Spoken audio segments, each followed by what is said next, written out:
Hello, traveler. Welcome to Signal Jammer.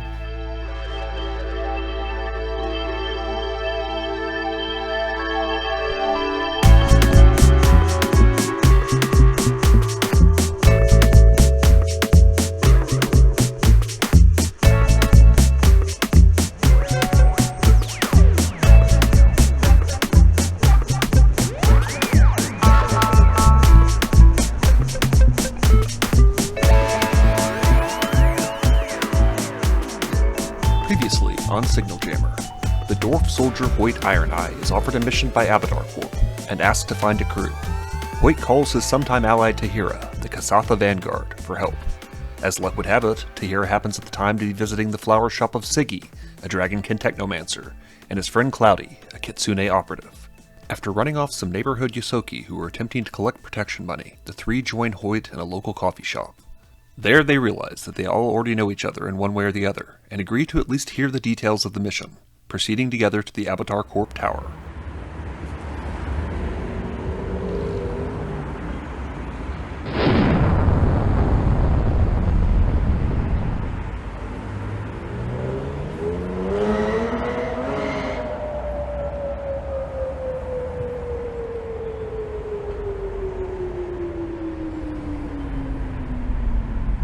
We are picking up on the top level of Absalom Station, its domed glass roof showing a dazzling field of stars.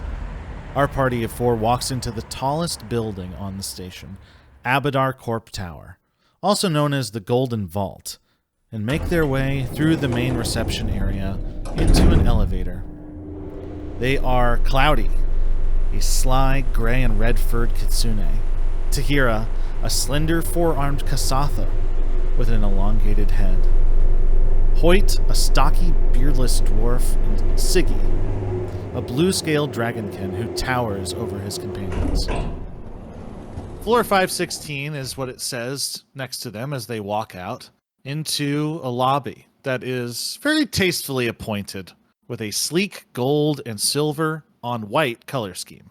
The only gaudy aspect is the relentless motif of golden keys everywhere, inlaid into the walls, the trim around the reception desk, the carpet that leads from the elevators. They are everywhere. And walking to and fro are people in business suits and more religious-looking gowns, but all of them, regardless of what they're wearing, are absolutely loaded down with jewelry. Speaking of gaudy, this is a very materialistic place. And it shows.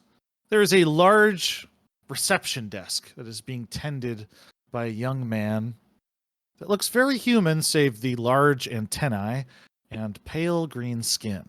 And there you are, in a lobby. There is gentle music playing. Hoyt walks forward to the what looks like potentially the reception, kind of clears his throat. Excuse me. Oh, hey, what's up? I've got a meeting. Hoyt Iron Eye. All right, one sec. He looks over to a computer. All right, yeah. Hang tight.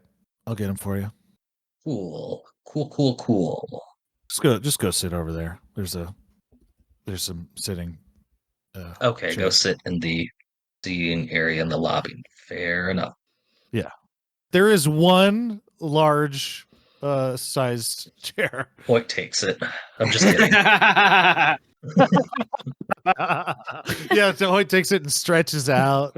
Just imagine Hoyt getting on just like, because it's got to be Yeah, he high climbs enough into it. Yep. that it is sitting height for a 12-foot tall large individual. How tall is this dwarf, Drew? He's 4'4". I love it. All right, so no, everybody sits in their properly sized seats. Tahira stands. I won't speak for Tahira. I'm sorry that I did. That wasn't just me being obstinate. It truly, I do think Tahira would stay standing. Yeah. It was both. We all know it was both. Get yourself a girl who can do both. So after about 5 minutes, the young man, the guy at the reception desk, what are they called? Shinto? The receptionist. Yeah, there was The person at the reception desk. Yeah. What are they called? The Lashunta receptionist comes around the large desk and says, "All right, he'll see you now," and leads you to room 221B and opens the door. Leads you in and motions to some chairs that are across from a desk. Sitting at the desk is an extremely handsome Shiran man with a blue exoskeleton, piercing compound eyes, and twitching, curious antennae. His desk is bare aside from a few sheets of paper, a data pad, and a half-eaten palm frond. And he says, "Welcome, welcome, welcome. Thank you. Hoyt, I presume, and company? Yes. Let me introduce my compatriots to you. Please do, one at a time." Yes. I gesture to Tahira. I go, "This is Tahira. Sigi is the dragonkin here, and our other friend here is Cloudy." Hail and well met, all of you. Hail to you too. Cloudy's like looking up and down. Apparently handsome for a bug guy. Yeah, a real sexy bug. I just really love Cloudy in character saying apparently Ooh. handsome. Like you heard the narration. Anyways, well, make yourselves comfortable. Hors d'oeuvres will be served shortly. I hope you like Akatonian shortcake and long neck prawns. I love prawns. Who doesn't? Now to why you're all here. As I told Hoyt earlier, Sedona is in need of assistance. She has left you a message, and I will play it for you shortly. Now, first of all, whom among you is familiar with a planet called Jeterat? Now, I did a secret roll for this. I don't know why I did a secret roll for it, but Cloudy passed this check. I can send you a little blurb real quick. Yeah, send me the blurb, please. Would you like to paraphrase it? How would you have done a secret roll if my sheet's not in the roll 20? Good question. Oh, shit. Got him. I almost said that, Dan. Yeah. What was the stat that was used? How did I... Because I have a character sheet. It's just not updated. It's not the correct stats at all. What is this culture? That's weird. Is it culture? Yes, it would be culture. That is surprisingly my best skill. Wow. All right. Give me a roll. I had 16 on the die for a total of a 22. Yeah, you get the blurb as well. Hell yeah. Blurb me, baby. Oh, yeah, actually. I've heard of Jeterat. There was like a forum that I was on for this like Ironsides like war simulator, and there was somebody from Jeterat that posted some like fucking real schematics of their project, like, and I think they ended up getting disbarred from the military, but they just posted like this whole... They're not supposed to do that at all. Wow. Yeah, I know, guys, I know. It happens all the time on these forums, though. They're like people just like posting pictures of like actual tanks and shit. Wow. Happens constantly. But like, yeah. Ingvi Sassamon is in distress at what you just said. He's like, wow, I didn't know there was... like all these infrastructure schematics, all sorts of weird shit. Well, that's alarming. Positively alarming. Let me just Google it. I think I can spoogle it. What's the... Bing it? Let's Bing it. I love the implication that we're scared of the litigation of Google, but fuck it, Microsoft doesn't care if we say Bing. Yeah, Nobody uses Bing for anything but porn anyways. That's right. I think I can remember the screen name. That's fucking hilarious. Tahira kind of keeps to her energy and attitude down in the lobby where she's just kind of standing off to the side, leaning against the wall, a little out of the way so the gentleman who's speaking, whose name I still don't know because I don't know if he said it or if it's ever been put in writing before me, Jackie, so I can't say it back.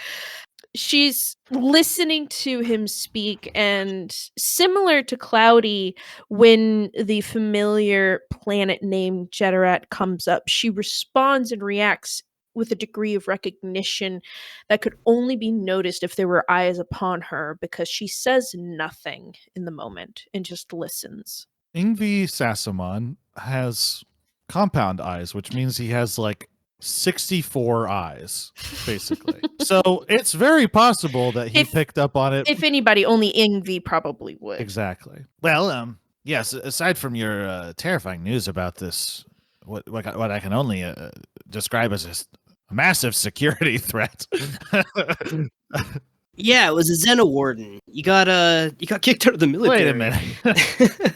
I would have expected it. Anyways, well, for the rest of you, I'll bring you up to speed quickly.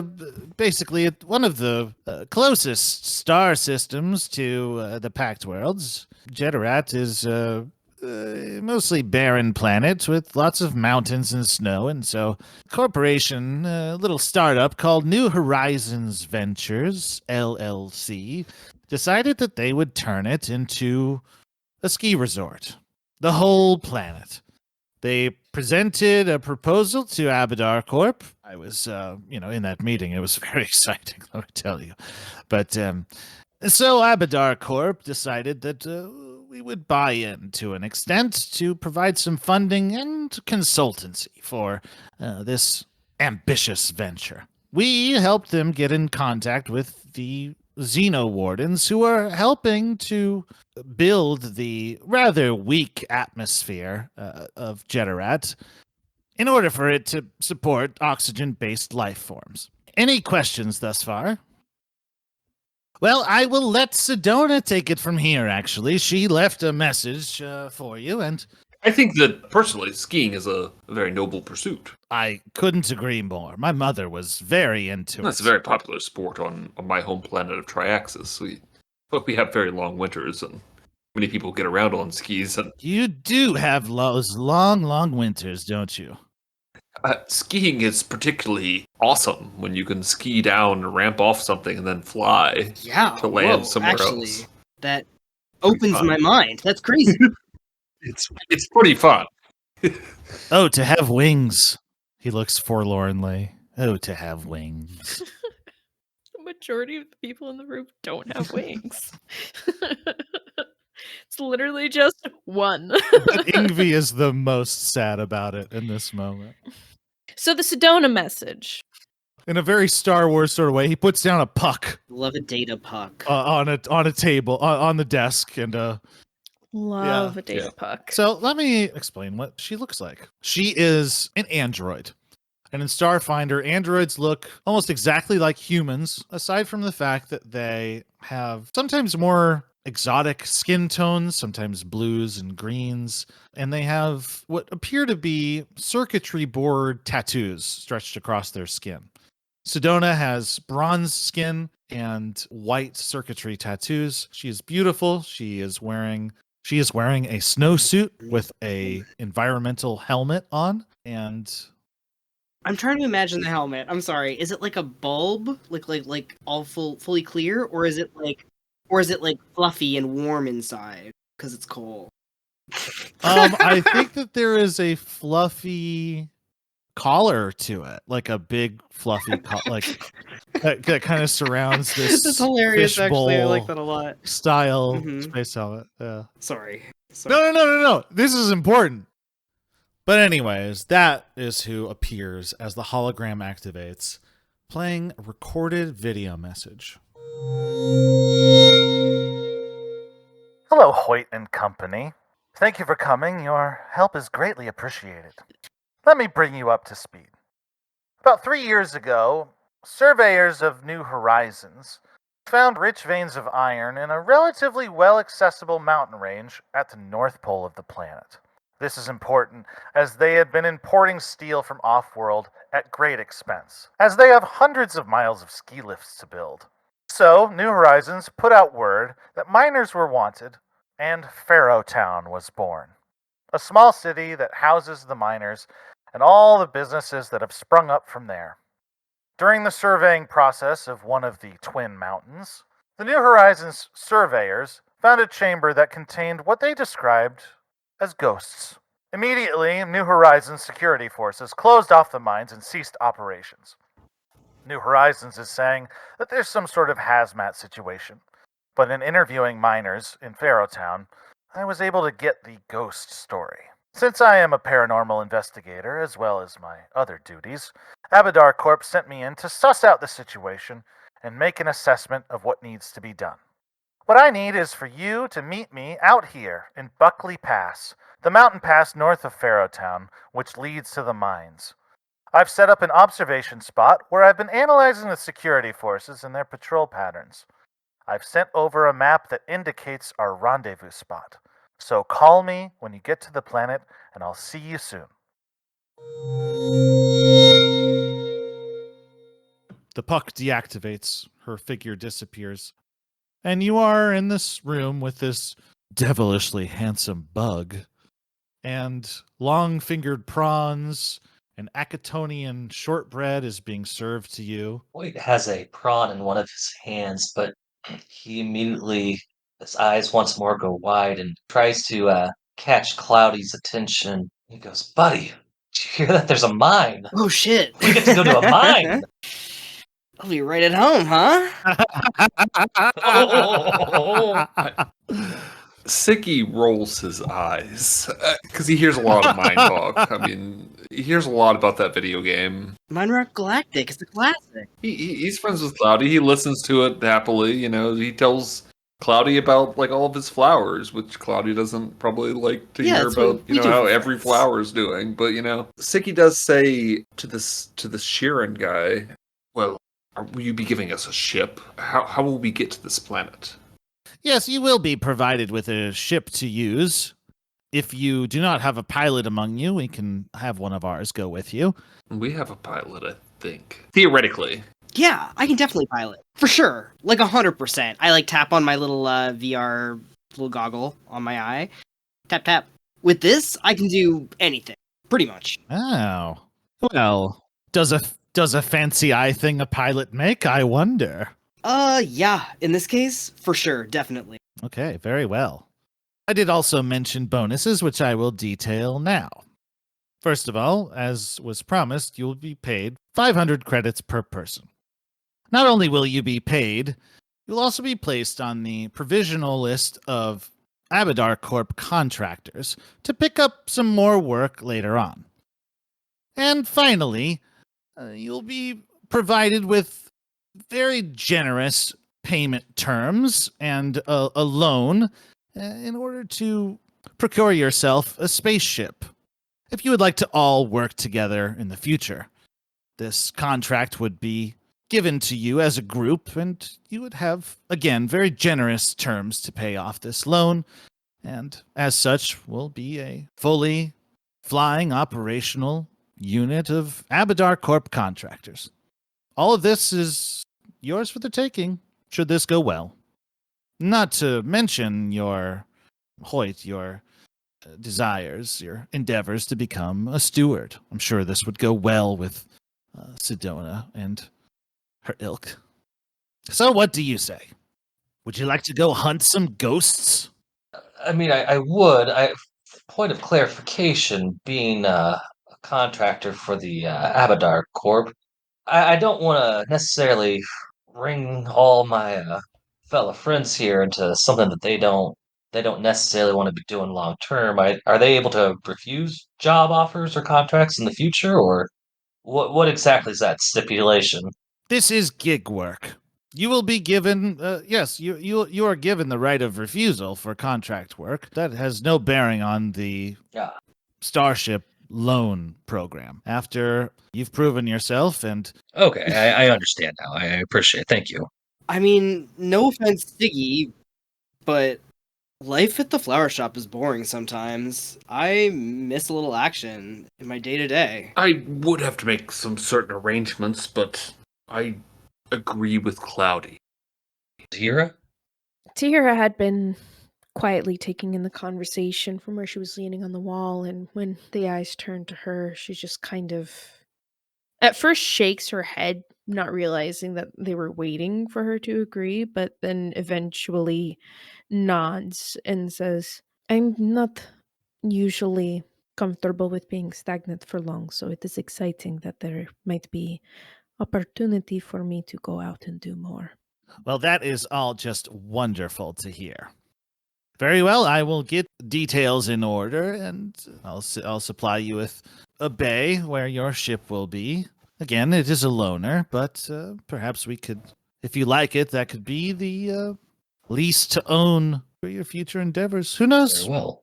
Quick question. Is that half-eaten palm frond still on his desk? Yes, absolutely. Hoyt gestures to that and goes, I don't mean to be rude, but you gonna finish that? Yes, I am, actually, as soon as this meeting is over. Yeah. Understandable. Apologies.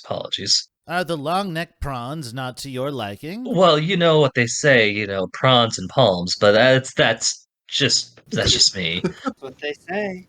It is kind of cruel that I provided you with one and not the other. No. I'm asking too much here. I do insist. I'll call for some. And he hits a button on his desk and he goes, 3 fronds in here, please, of the palm variety. 4, make it. Could you bring me some sort of steak? Doesn't matter what animal. No. Oh, all right. Cloudy's just eating a cookie. He's like, these are like pretty okay, but I agree that they're a bit underwhelming, but they are Acatonian after all. I don't mean to be elitist, but not the nicest place. Not what you think of when you think of cookies, am I right? Well, He slaps both of his knees and goes, well, Well, stands up, and you all have to go. yeah, Just let's go. that's the Sheeran way of saying, get the fuck out of my office. I grab another long neck prawn and walk out. And scene. The party is back in the lobby of floor 516, standing in front of the receptionist's desk. The young Lashunta man begins speaking. All right, so boss says you took the job. That's cool. There's a landing bay on level 21. You'll find your loaner ship at dock 42. Now, I'm obligated to give you this sort of rundown verbally, so here it is. You may inspect the ship in order to list any damage or blemishes present. You are not liable for any of these that you identify and verify with the on-site Abadar Corp technician. You are liable for any non-verified cosmetic or functional damage found on the craft at the end of this assignment. Please present your data pad so that I can send you the full terms and conditions. He looks at you expectantly. Yeah, Hoyt does. He hands over his. Uh-huh. Cloudy is slouched, kind of like leaning against the counter, and slides over his comm.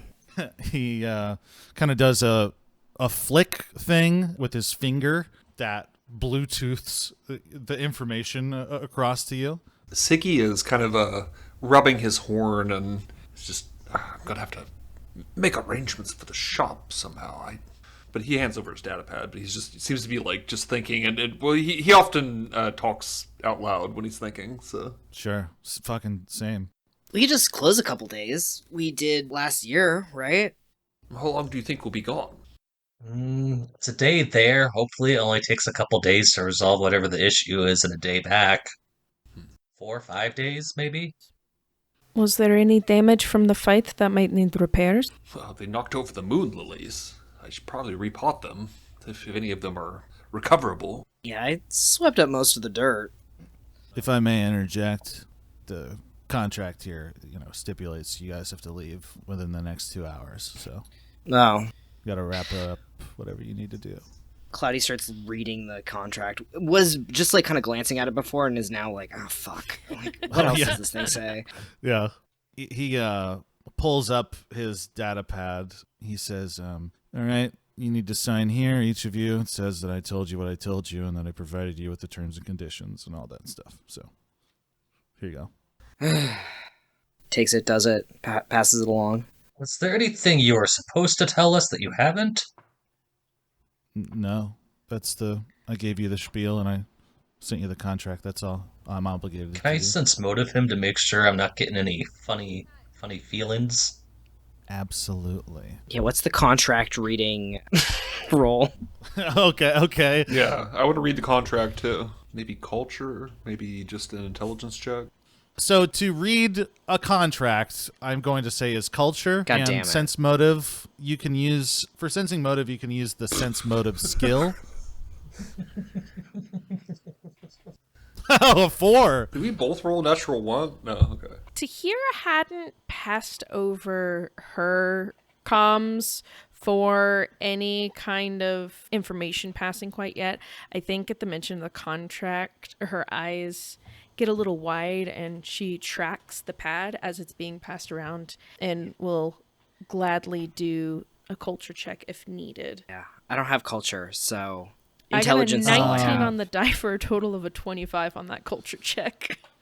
So this represents you reading through the contract? That's the intent of it, for Tahira at least.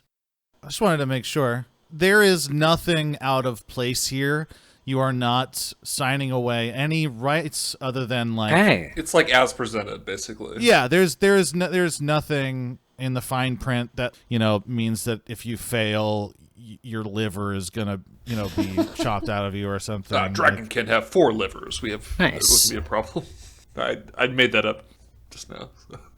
I think upon seeing that everything seems on the up and up, pat down tight, Tahira finally does pass over her tablet, comms, whatever it is, for the relevant information that this Lashuta receptionist had failed to give her. Yes. Quick question.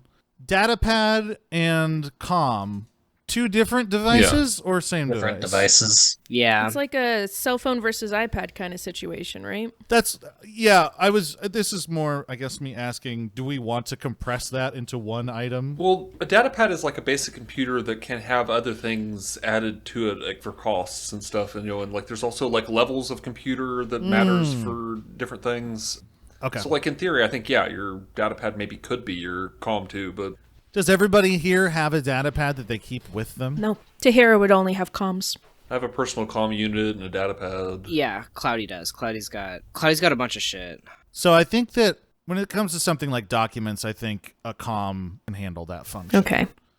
I'm imagining it as, like in The Expanse where they're cell phones, but they're just like rectangles made of glass, basically. Yeah, I love that. That's what I think these guys are. So. And after seeing Tahira sign it, my character was hesitant. Although with that failed culture check, he may have just signed it anyway before. I can't make heads or tails of this. Yeah. I'm a botanist, not a lawyer. Damn it, Jim. Yeah. Dan, are you... what were the ones that you needed to be trained in to be able to roll again? It was like all of the int, basically? Computers, culture, engineering, life science, medicine, mysticism, physical science, profession, and sleight of hand. So we did the pass around data pad, we got the documents from the guy, and we have now less than 2 hours to get to the ship. Check it out like it's a fucking rental car and then leave. Let's hustle to the ship. Yeah. I know I have to go back to the shop at least. I have to get my armor and put it on. And True. I think that I should take some of the more valuable plant. Look, we just got almost robbed. I can't... How about this? I've already got my gear because I always come prepared. How about I go to the ship and I start checking it out because I'm going to have to go through the checklist anyways to make sure that whatever pre-existing issues are there are marked on their forms. That's going to take some time. If I may, that sounds like a pretty solid But plan. while I'm doing that, you all go get whatever gear you need to get and meet me back at the spaceship. Tahira nods in agreement as Hoyt is talking. And when this Lashuta receptionist speaks up again, like her attention snaps to him and she just stares. She doesn't say anything. She just stares. He meets your stare for like a couple seconds, but then is like overpowered by it, and he kind of sheepishly looks away, and like you can tell he kind of goes to pretending to do something on his computer, like he's just sort of tip-tapping. I agree. I have a few items that I need to pick up in preparation for this mission. Do you think my VR rig is gonna fit in the ship? Looking at Sigi. Do you think we can get it out of the house? Well, yes, I was already thinking of using the grav sled in the back to carry a bunch of my plants and stuff, so yeah. Oh, perfect. This is so good. Yeah, let's go. Shit, 2 hours? I'm like, oh, fuck. Come on. Hop to it. Let's go. And off you go back into the elevator. You leave the silver and gold halls of Abadar Corp Tower behind you. Yeah, there's like a brief musical interlude while it's like just us throwing shit into boxes. Yeah. Everyone's Yeah. got sweat on their brow as they're like. Do we want to do like a quick passing of the torch description of what everybody's doing in the transition montage? Yeah, that's a good idea. Definitely. We'll start in reverse alphabetical order with Tahira. This is going to be the bit of the podcast that ends You me. have to stop doing this. Not really. I don't know. Like, what sucks is that I can't blame the fact that I'm the only J name player. In character names, I am the very last in alphabetical order. So Ben got me dead to rights. Okay. So as the group of three exits the building on the ground floor, Tahira quickly breaks off to journey towards her home. The space that she lives in is Spartan, I think is a safe way to describe it. It's like a small apartment space with a lot of attempts at being good at keeping plants. The survivors seem to be the ones that are inherently the most hardy, and even they seem to be struggling slightly. There is no photographs hanging or being displayed anywhere on any like shelf or wall. Any decoration is primarily artistic in nature, but even that is sparse. It looks like it is just a living room and a bedroom that is seen briefly as Tahira walks down the hallway and enters it to retrieve the items that she needs for this journey. It takes a few minutes for her to exit again, but when she does, she is now, much like Hoyt has been the entire meeting, clad in some impressive armor, or it would be if it didn't look extremely worn. Like, there is clear age, wear, and repair in the structure of the plates and the way that there are like additional welding marks or just wraps that are being used to hold it together, but it is made for Tahira and it fits her well. She has quite a few impressive looking weapons on her person as she exits the apartment and moves quickly to the aforementioned hangar bay, where she expects to return and greet the group. Nice. And we'll move to Sigadrillathrax. Sigadrillathraxian. I was just using a shortened cutesy name for it. Yeah, like a longer but still short. Short, longer than Sigi. Yeah. It would be like if I called you like Benja. Yeah, I was literally about to say that my mom sometimes calls me Benja. Okay. Yeah. That's actually, or Benjam. Benjam is actually. Yeah. Benjam is good. Well, it's more like Benjam. Benjam sounds. Would be like Benjam. Yeah. But that's also cool. Sigadrillathraxian is, well, first off, he basically figures out that these Eoxian death lilies are, well, even deader than they were when they started. Yeah, he kind of is depressed about that, but moved back into the back room of the shop where his, like I said, sleeping room is, not his bedroom, because he doesn't have a bed. He has a big, kind of mat on the floor, but his room is, basically the upper parts of it are full of bookshelves, which he can kind of, reach up to. And other than that, it's nothing but pictures of various family members.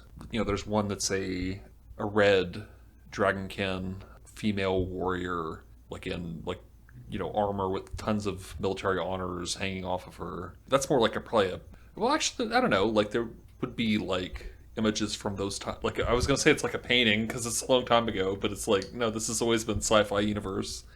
So it's it's his. It's not his mother, but it's his. I believe it was great grandmother. There can be a romantic style. Huge painting. It is a pretty big image, but it's of his sort of ancestor, Rakathusa. Such a great name. Sorry, Selrexus. One of the heroes of the Battle of Eladra, a very famous hero in dragonkin culture, which is basically his house, his family is named after her. His mother was also a great warrior. Rakathuza, also a red dragonkin, was, there's another picture of her as well. It's probably a picture of her, like, before basic training, holding the club that Sigi now holds in his hands, and he's kind of looking at the one side of the club where there's all these notches, basically like tally marks, and there's 64 of them on there, and those were all of her kills that she made with this club. Just so many skulls squashed with this thing. Really long wooden club that just, it's like made out of some kind of real, magically reinforced wood probably, or what have you, but like, kind of widens out into like a ball shape at the end. It's just this big, like almost Celtic looking, log. like, gnarled ball, like Celtic looking great classic, club. It's a war club, since Ben gave us... It must be huge. How big is it? Like, is it like the size of a tree? I mean, it's... Yeah, I'm large size, right? so yeah, it's probably, it's not a reach weapon, but it's still probably, 3 feet long, or what, I don't know. It's a big club. Like, originally I had, like, just the, like a shillelagh, which is a one-handed thing or whatever, but, like, Ben gave us that, the legacy item. Legacy item thing, so I was able to upgrade to this war club, which is... I don't think it changes anything from the first narrative session. There's also a picture of a black-scaled of Sigi and a black-skinned dragonkin standing next to each other. And there's another one with him standing next to a red-scaled dragonkin, and another one with all three of them. It's like these are his close siblings. And then there's another picture of him with those people and also another 5 and Rakathuza.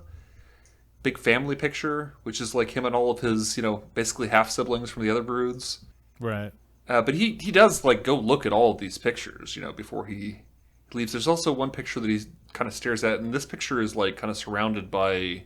Well, basically has, like, a tray there that's, with a grow light, and there's, like, lilies of the valley, and there's a picture of a green-skinned dragonkin that was his grandmother, who was the long-lived matriarch of the family that died... on Traxxas a few years ago, that he didn't see since his exile. Anyways, he kind of, looks at that picture for quite a bit longer, and then, gathers his stuff, puts on his armor. He has, like, really clean, nice armor. Well, it's just Golem forged plate, but it is undamaged, unblemished, shows no sign of ever being in combat. Nice.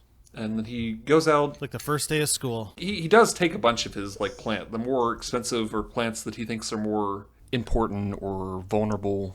Like, he puts them onto this grav sled, which, he pushes out, and I assume by that time, Cloudy's probably bringing down some of Cloudy's stuff. Yeah, let's break the reverse alphabetical order and go to what Cloudy was doing, since... Yeah, we cut to Cloudy in Cloudy's room, and Cloudy's room is covered in kind of like, I'm going to say like cloth tapestries. The lighting is kind of pastel, a lot of kind of underlights because there are RGB devices all over the place in a kind of cacophony of soft changing colors. There's a box that is half full of a datapad and computer like VR rig with like wires randomly hanging out of it, and Cloudy has become distracted and is trying on different jackets. So she's just kind of posing with like one jacket and then like taking it off and putting on a different one and like deciding what to put in this box. Human form. Okay. Yeah, human form at the moment, but she always has to pop both to see how the jacket's looking. How it falls on both. Yeah, exactly. But that's awesome. Yeah, it's just going through all of the essentials, throwing them in the box kind of haphazardly, little hygiene kit, wireless headphones, a loose frag grenade, just like the important stuff. The stuff that's in a room, yeah. Yeah. And I mentioned this in the first episode, but I'll mention it again here as Cloudy is changing from random outfit to random outfit to decide what to bring. She's always wearing this like second skin kind of body armor that is underneath all of the clothes that she's wearing at all times. And it's kind of like a little bit like of a blend into your skin, kind of like hidden armor. But I imagine it kind of has like Evangelion plug suit vibes. Oh, yeah. But just kind of like see-through instead of colorful. Right. Anyway, yeah, that's pretty much it. Once we get all of our... So Cloudy lugs that box down. It's honestly super heavy. filled with Yeah. garbage. Well, thank goodness your 12-foot tall roommate Yeah. has the grab sled. Well, and about that time, probably like when you're like very like struggling to drag it down the stairs, I kind of like walk over and put one of my hands kind of casually on the other end of the box, Oh, and thank yeah, God. suddenly it's much easier, and we get it onto the grab sled. Ugh. If you would like for there to be a kind of like a part-timer that sometimes helps out, that you can very easily say comes over, can come over to water the I was plants. going to say that maybe there was somebody You know. who like maybe used to work here or works here part time or something, like maybe worked here back when I worked Yeah, for the previous owner. right. Somebody I can call up and be like, hey, can you come? Can you keep an eye on the place? Yeah, you know? mind the plant. Yeah, water the plants and make sure nobody breaks in and call the cops if they do. Yeah. You have a plant sitter. Yeah. You Yeah. have a regular plant sitter that you reach out to whenever you're having to Yeah. be away for any reason, and Cloudy's not available. That's adorable. The only thing about that is that I feel that Sigi has barely left, or at least he hasn't traveled much since his sort of self-imposed exile. He hasn't even been back to Triaxis to visit his family. But anyways, I was gonna say, if we do have time, I don't know how long this has all taken us. If we have time on the way back, the thing that I spent my extra money on is the VR vid game, Starfighter Frenzy, which, as long as I play it for an hour, I get a +2 circumstance bonus to my next Okay. check that I make aboard a sports starship, and I can do this once per day. So you just did this as like a personal fu to Sigi. Yeah, who's like, yeah, you know how to play yes, video games. Somebody but telling me that I can't. that's fucking hilarious. Yeah, that actually, flying in a That's game so doesn't funny. Yes. translate. that that's mechanic exists delightful. in the system and the I love setting. that so much. Yeah. That's beautiful. And so, I guess I should mention how Cloudy plays games, which is they have it running on the VR kind of thing around, like on her face, and then also has a splint implant in the hands where she can play without. So you just like move your Actually- fingers, like as if you had a keyboard or something, or a mouse and keyboard, like Yes, or exactly. probably like more simple than that, because it's just like Yeah, that's awesome. no controller necessary. Yeah, just like Twitch controls with the hands. That's really cool. Thank you. And we fade over to Hoyt. Hoyt, why don't you, or maybe this is, I guess, more of a kind of group effort, but let's describe the starship. This is the starship that we designed together. The Loner is the starship that we designed together. So I went back and forth on this. That doesn't have to be the case. I was thinking that the way it could work is the ships that Abadar Corp has as loners are ones that are potential for you to Loan to own. lease to own. Once you've completed the mission and gone into become part of the roster and qualified for that program and all that. And this I'm happy to leave to a vote. If we want this to be the starship, I think there's a good narrative justification for it. If not, then it can just be a loner. I think my only hesitation in being like, yeah, we'll just have it be the same starship is the single recreational space that we invested in. I don't know why this company would provide a ship that has a gaming room. we can just say that at this point it doesn't. Yeah. It doesn't yet, but it will. I'm fine with that. I'm okay with that being the solution. If like this ride's good and we end up picking it up and putting that in there, like if that's how we do it, I'm so down for it. Then There's going to be about a year between the end of this and the beginning of Jesus Christ. Yeah. Let's describe it. We're going to describe it as we see it through Hoyt's eyes when he goes to the landing bay. Real quick, is the spaceship that we designed, that's not in the spaceship under the cast. Is there like a data sheet that has what we've selected? Because I remember some of it, but I do not remember all Yeah, of it. I think that we have a. Yeah, the character sheet that's on there that says spaceship is not. Yeah, it doesn't have. Dan made the sheet. Well, we used, what's it called? I think Dan made the sheet in the Hephaestus. Yeah, let's blame Dan. I think so as well.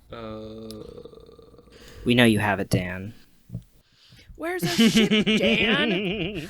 Oh, starships. Exactly. New starship. Dan, I swear to God, if you lost our I spaceship, swear, so I help swear me. to fucking God, Dad, if you lost a goddamn spaceship. If you lost You the lost the fucking spaceship. spaceship. What are we gonna do?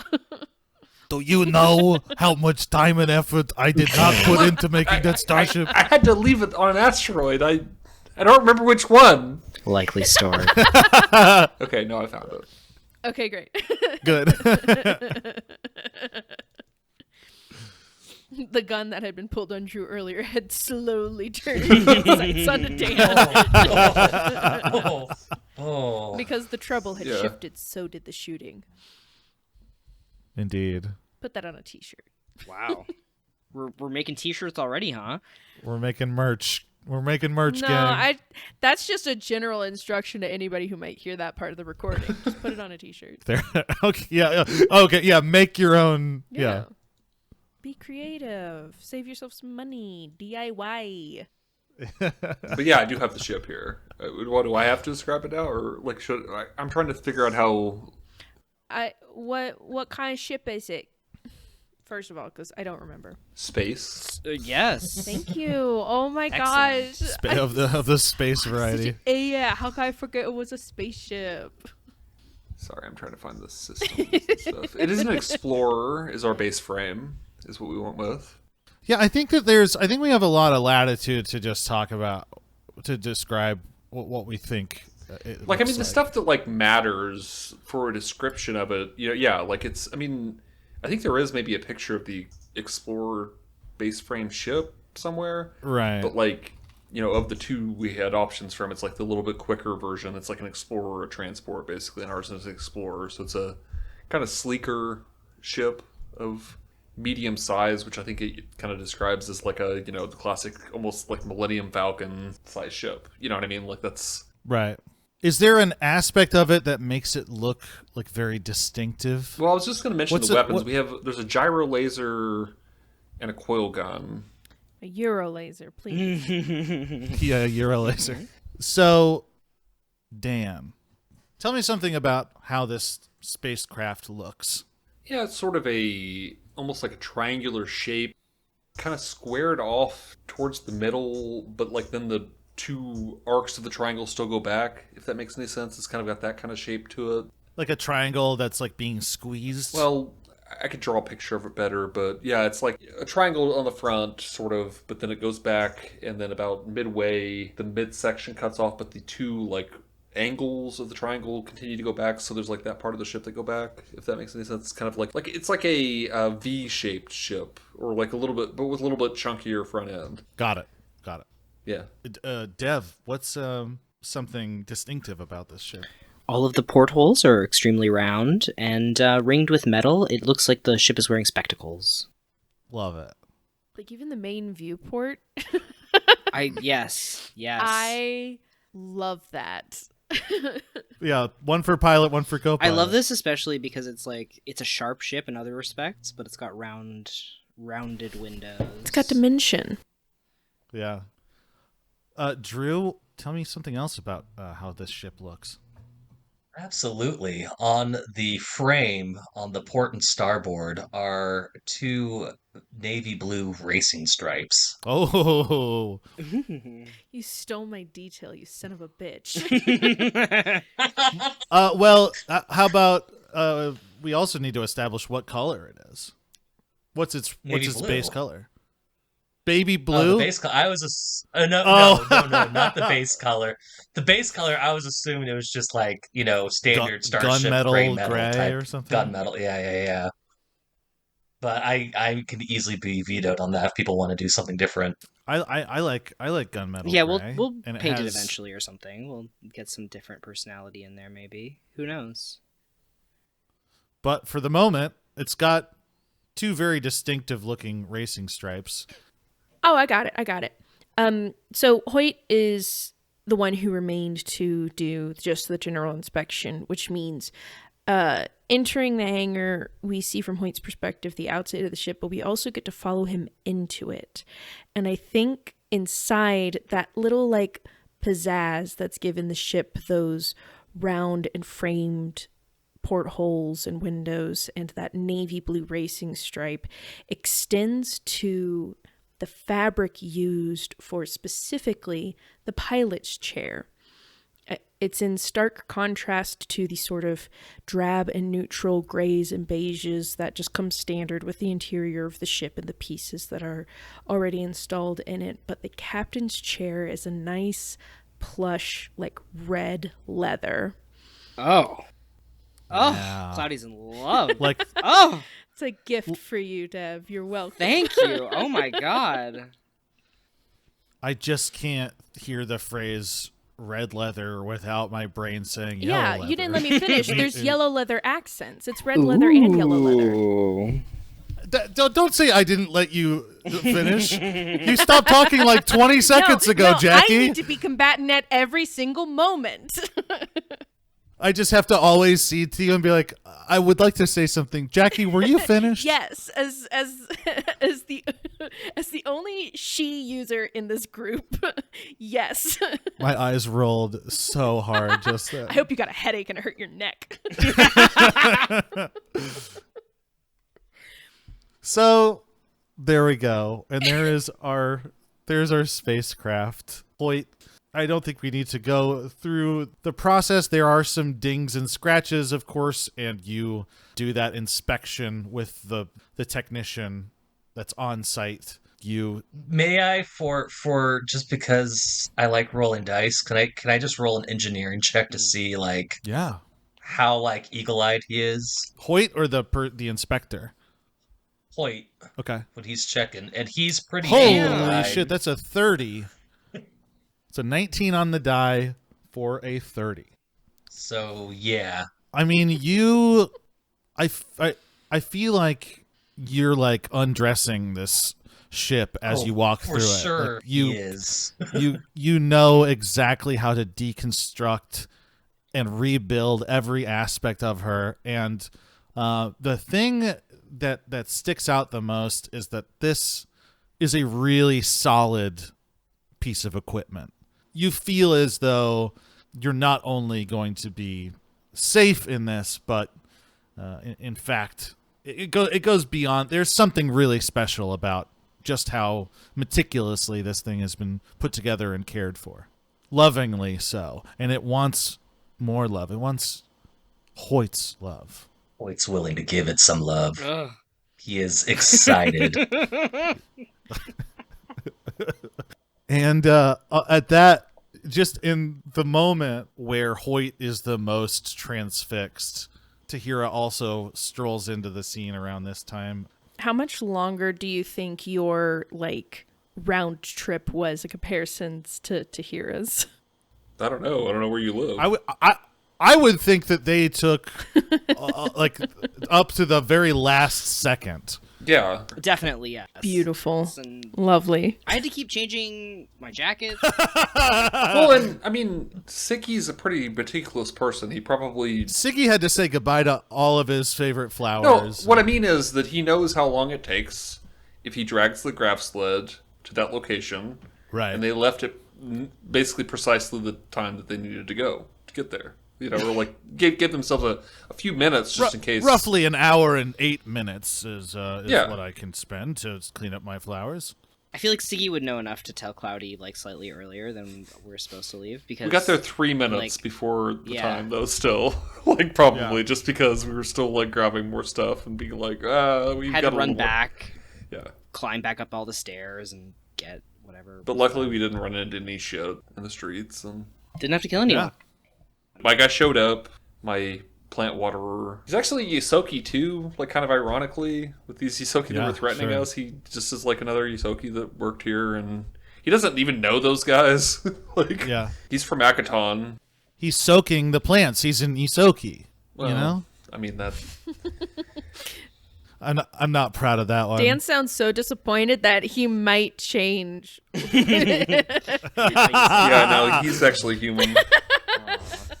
Downgraded It's fine. to human and everything. No, I edit this. I can just.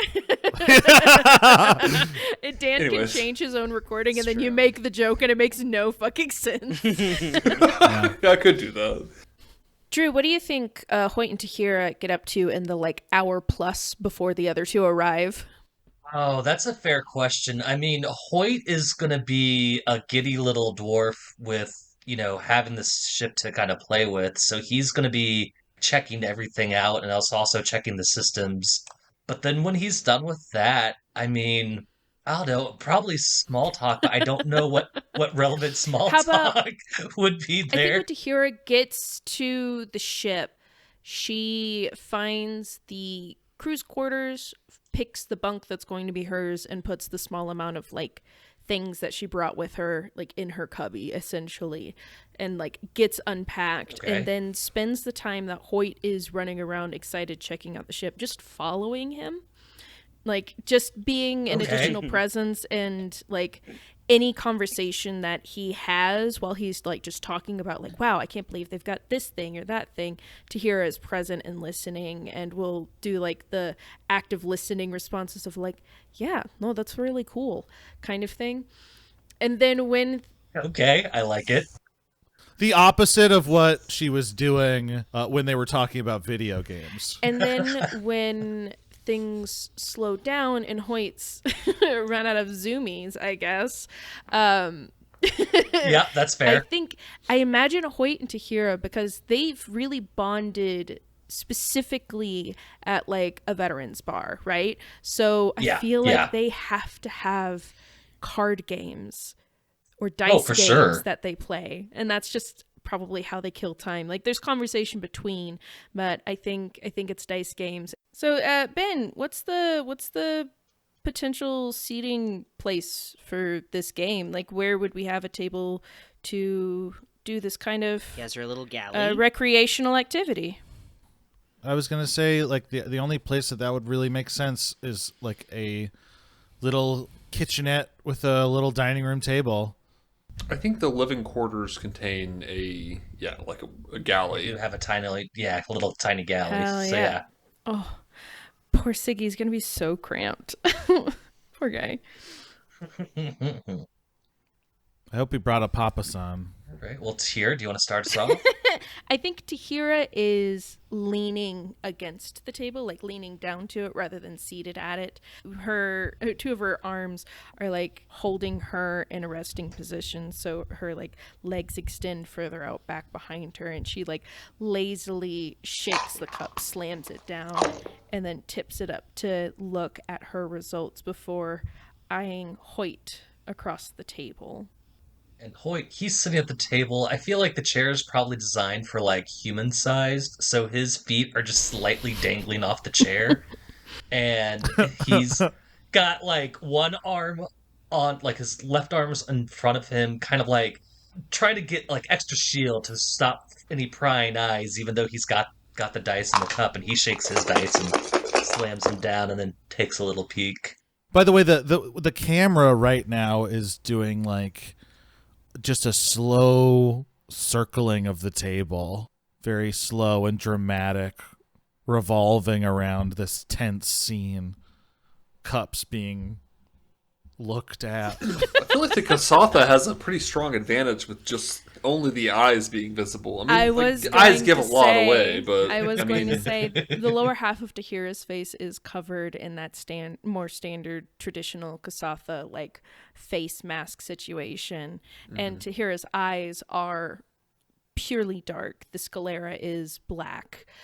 So it takes a familiar eye, I think, to be able to read the emotion on Tahira's face. But Hoyt is a good friend of Tahira, so I think if he's looking, he might be able to see a bit of a sly crinkle of a corner of an eye and lift of a brow as Tahira says, I say there are 2 5s at this table. I would like to suggest that there's actually 3 2s, and I'll bet a credit for that. Oh, we're putting money on the table. Or imaginary credits. I mean, it doesn't have to be real money. We could do imaginary credit for now. We'll save the real money for when the rest of the crew gets here. Okay, that's fair. You can see the clear smile in the crinkle of Tahira's eyes now. You said 3 2s? Yes, 3 2s. I will say there are 4 2s at the table. I don't think there's gonna be 5 twos. Hoyt kind of grimaces and looks at you and goes, I think you're a liar. All right, reveal. Yeah, so Tahira lifts her cup and you see revealed a 6, a 5, and 2 twos. A 6, a 5, a 4, and 2 twos. Hoyt reveals a 1, a 5, a 3, and 2 twos as well. Tahira slaps the table and pretends to scoop up imaginary credits that were hypothetically in the center and says, I win this round. We're going to go again. You do win this round. Okay. Suddenly, the sound of a grab sled like slamming into a pole. Oh, well, the brakes may be a little bad on this, so we should take a look at those. I imagine Sigi is piloting the sled and Cloudy is riding on the sled with the stuff. Probably, yeah. That's cute. Yeah. Yeah, Cloudy is just like sitting cross-legged on top of a box. I'm getting up to snuff on my piloting. It took us an hour for Hoyt to run around and experience things and us to play one game of Liar's Dice. I mean, you played a bunch of games of Liar's Dice, but, you know. I think the inspection part did take a little while. It was thorough. There is that. So we hear the thong of y'all running into something. The grab sled dunks into a pole, indicating the arrival of Cloudy and Sigi. What ran into a pole? What could they possibly have for this, like, maybe 4-day mission that would make that kind of noise? Well, he is a dragonkin. I mean, I'm sure he's got, like, a big suitcase, right? Imagine they're walking and talking, and then they step out of the ship and they see Cloudy lounging on a pile of things that I don't know what kind of like luggage the both of you have, but I imagine it's very clear what are his and what are Sigi's. Yeah, well, I mean, I basically have a backpack on with most of my actual luggage, but then, like, everything that is mine that's on the card is, like, flowers. You know, I've got the Acatonian blood ferns, I've got the Verthani goblin-faced orchids, the Kahlo swamp lilies, you know, a bunch of other, like, mainly I just took all the flowers that take, like, very careful... The Eoxian death lilies, did those make it too? No! I don't think they're recoverable. That's what I Damn! Well, actually, you lost I didn't all just of throw them them in the trash. No, I took them out in the alleyway and I shot them. Poured some oil on them and set them on fire because those sort of things, they're dangerous, you know. Yeah. Eoxian death lilies. You can't just let them just be dead. Yeah, they're That's even when worse. At their most dangerous. Listen.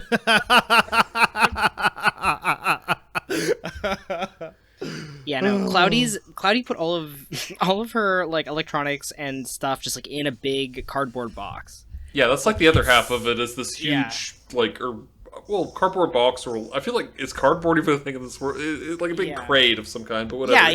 Yeah, big storage crate. Yeah, which is like your computer and everything else, like right. Yeah, I mean, yeah, and like like Cloudy has a disguise kit. Like that's part of when I say that Cloudy has a bunch of coats. It's like Cloudy has like a disguise kit and like stuff for changing outfits. It's not just coats and baseball caps. It's other stuff too. Right. But just there's Groucho Marx glasses. Correct. Yes, exactly. All sorts. Clown wig. various wigs, and witches hats. Elf ears and spirit glue. Yeah. Is it in a container that opens up like the toy repair guy from Toy Story 2, where it just kind of like pulls out and there are these different shelves, but it's with hanging racks? It's stuff. Truly unorganized. It's all loose in this box with the electronics. That makes me want to throw up. It's like kind of like the electronics are like being protected kind of because like Cloudy wrapped them in like shirts and stuff.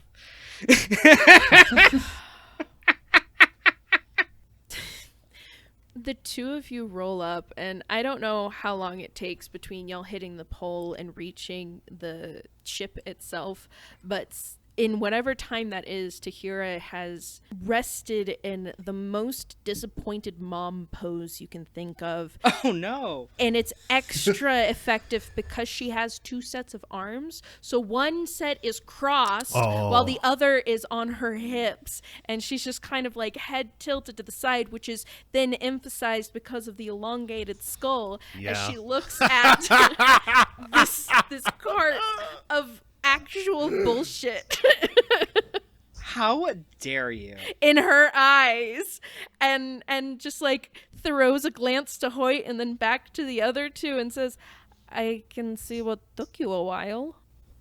What do you mean? We're here within the 2 hours? I mean, why would we get here early? Is that a VR gaming rig? Yeah. Nice. I think Tahira just says okay and then goes back into the ship. Wait, no, Tahira, come back, please help us carry it. No. No. Oh. I was thinking I would set up my flowers in one of the cargo bays. It truly is a shame that Tahira is not willing to help because she's so strong. Yeah, she's strong. So if you had maybe gotten here on, in better Listen, time. on time is late. Let's go. Got to keep it up. Oh We're my on God. a timetable here, folks.